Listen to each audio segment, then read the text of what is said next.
오늘 우리가 읽은 화평케 하는 자에 관한 말씀은 사람 관계에 해당하는 권고의 말씀입니다.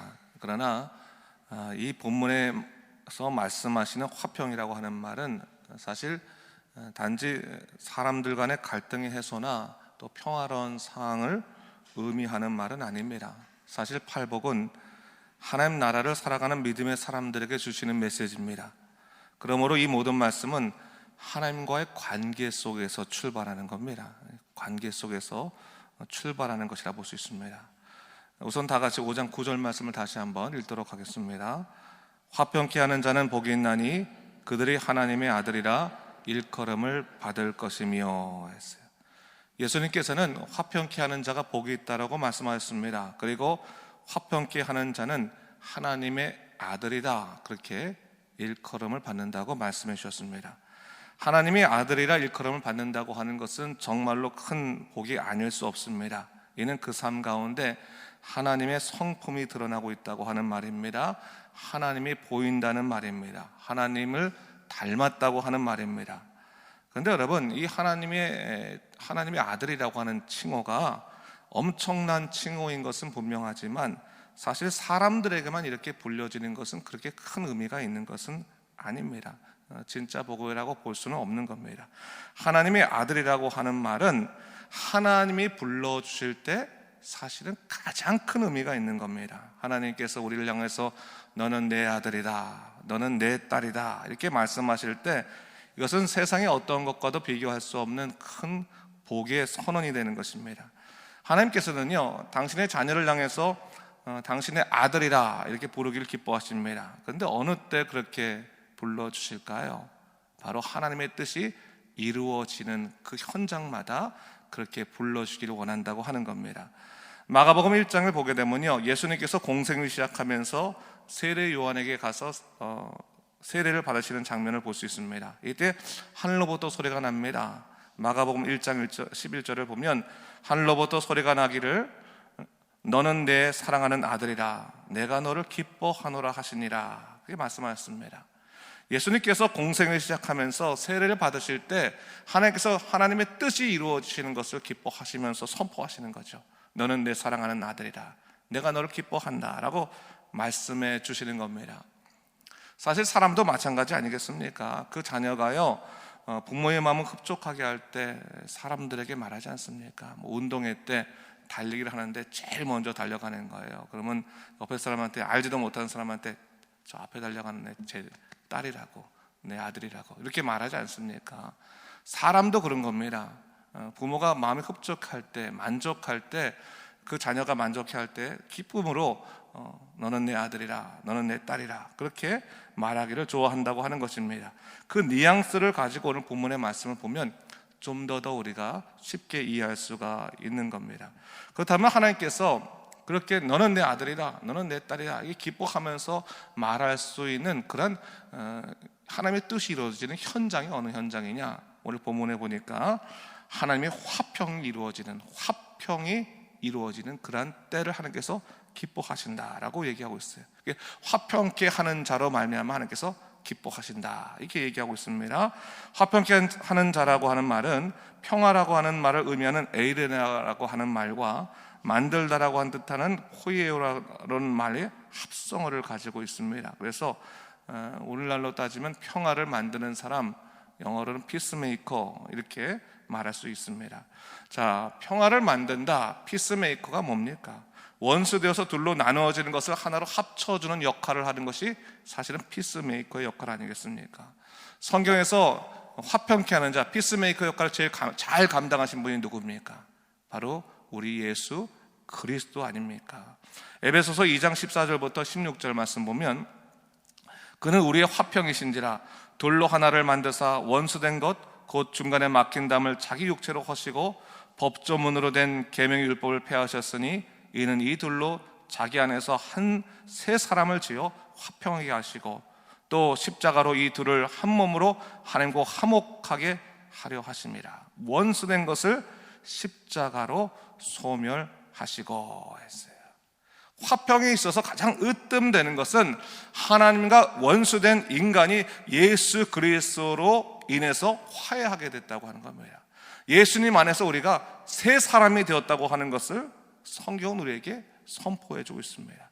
죽을 수밖에 없는 우리들이 예수의 피로 말미암아 새 생명을 얻어서 하나님께서 가장 기뻐하신 자녀로 살게 된 것, 이것이 예수님이 행하신 화평의 사역의 모습이라고 성경은 얘기하고 있습니다.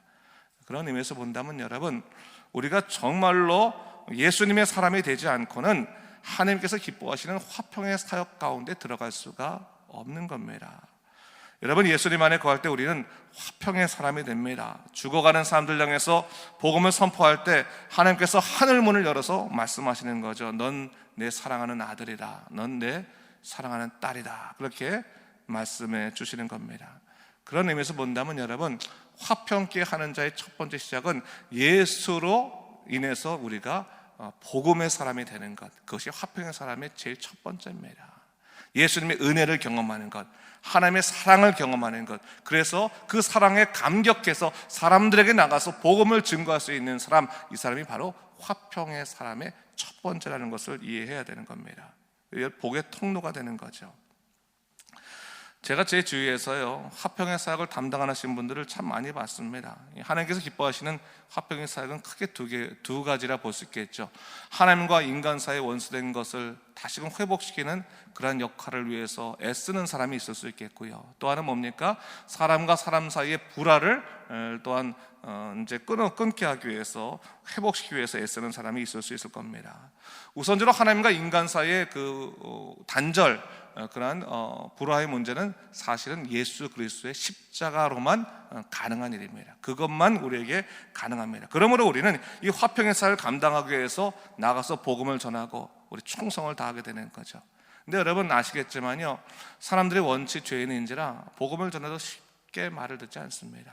특별히 인생의 상처가 큰 사람들은요, 복음을 전하려고 해도 움츠러들 때가 참 많이 있습니다. 근데 제가 가만히 보게 되니까요, 하나님께서 화평의 사역을 위해서 쓰시는 사람들이 참 다양한데, 특별히 상처를 갖고 있는 사람을 통해서 다른 사람의 상처를 치유하시는 경우들을 참 많이 봤어요. 참 많이 봤어요.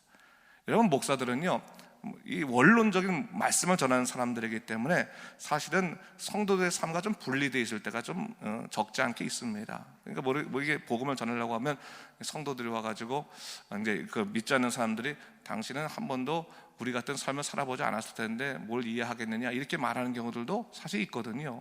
근데 여러분, 인생의 큰 상처를 경험하신 분들은 그 상처를 경험한 사람들인데 정말 약이 될 때가 참 많이 있어요. 제가 아는 어떤 권사님은 정말 피치 못할 사건으로 인해서 남편을 잃어버렸습니다. 아주 그냥 충격적인 사건 안에서 남편을 잃어버렸는데, 그분이 나중에 예수님 안에서 회복이 됐어요. 시간이 걸렸지만 회복이 되고 또 믿음의 사람으로 굳건히 서게 되는데, 이분은 정말 그러한 남편을 잃어버림으로 해서 고통받은 사람들한테는 진짜 전도자인 거예요. 가가지고 정말 힘든 사람 손 붙잡고, 나도 예전에 그렇게 마음이 아팠다, 나도 고통스러웠다, 그 한마디면 그냥 그 사람의 마음이 확 열리는 것을 제가 보게 됐거든요. 이런 평화를 위해서 하나님께서 상처를 사용하신다는 것을 잊지 마셔야 돼요.